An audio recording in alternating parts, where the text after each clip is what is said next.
Le régime des cessions d'actifs présente plusieurs particularités, notamment concernant les transferts d'actifs dans le groupe ou la prise en compte des plus ou moins-values dans le résultat. L'année de transition devient un point de repère. Restez avec nous, je vais tout vous expliquer.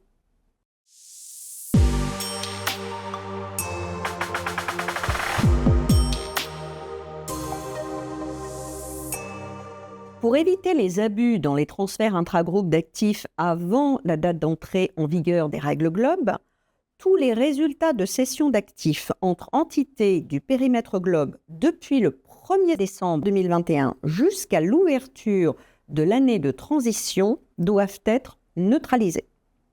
C'est l'article 9.1.3 des règles Globe qui pose ce principe. L'année de transition, c'est la première année où la juridiction applique les règles Globe.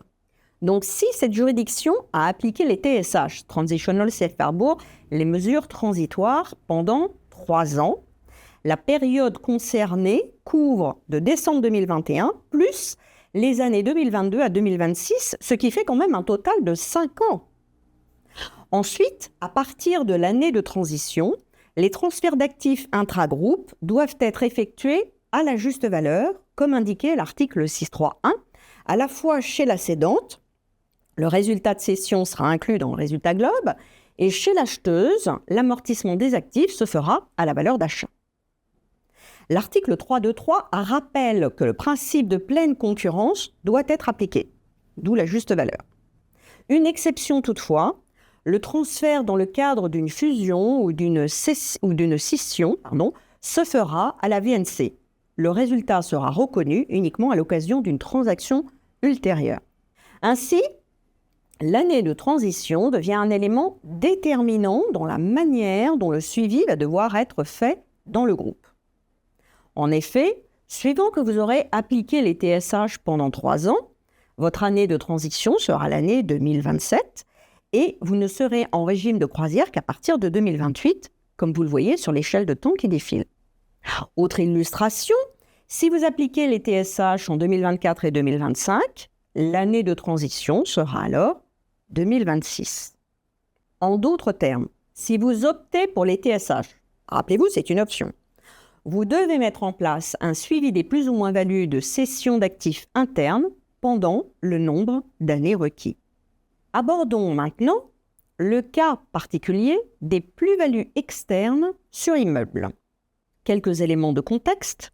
Cela concerne les plus-values et moins-values nettes sur cession d'immeubles réalisées par une catégorie d'entités dans une juridiction donnée et hors groupe. Les transferts d'immeubles à l'intérieur du groupe de MN ne sont pas concernés.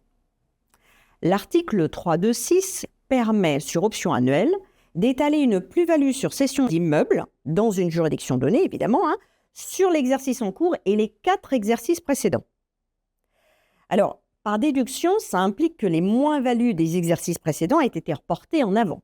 Alors, ce que je vous dis là, c'est juste une déduction dans la mesure où ce point précis sur les moins-values n'est pas explicitement mentionné dans les règles. En fait, c'est une déduction de l'article 3.2.6. Alors, ce report en arrière des plus-values sur cession d'immeubles n'est évidemment possible que s'il existe des résultats passés qui comprennent des moins-values sur cession d'immeubles. Dans le tableau qui vous est présenté, on résume le mécanisme de report en avant des moins-values et de report en arrière possible des plus-values. Comme vous le voyez, le report en arrière des plus-values implique un recalcul du TEI des années concernées, évidemment. Les moins-values sont considérées comme reportées, quel que soit le résultat Globe dans lequel elles sont incluses, que ce soit des profits ou des pertes, dans la mesure où elles font partie intégrante du calcul du résultat Globe. Alors maintenant, vous allez me dire, mais dans quel cas appliquer cette option ?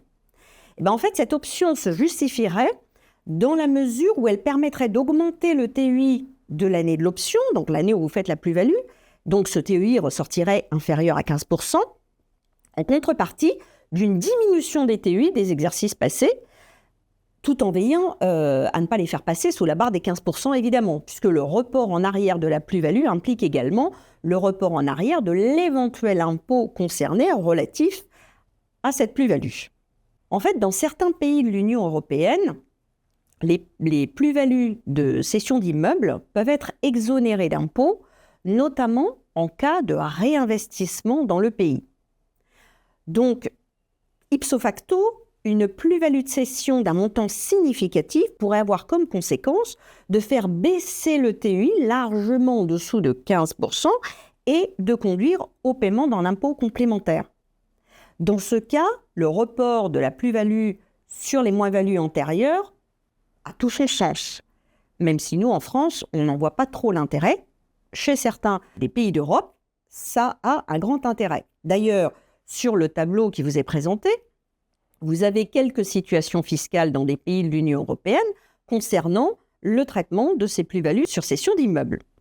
Vous pouvez constater que les situations sont assez disparates en fonction des pays, certains pays favorisant fortement le réinvestissement via une exonération partielle ou complète, comme l'Espagne, l'Italie ou le Portugal. En conclusion, encore une fois, s'agissant d'une option proposée par les règles Globe, il n'existe pas de vérité absolue. Il faut pour chaque cas particulier faire les calculs et vérifier quelle configuration est la meilleure pour la juridiction concernée. Cela explique également pourquoi l'option est annuelle. Un choix une année ne sera pas forcément valide l'année suivante.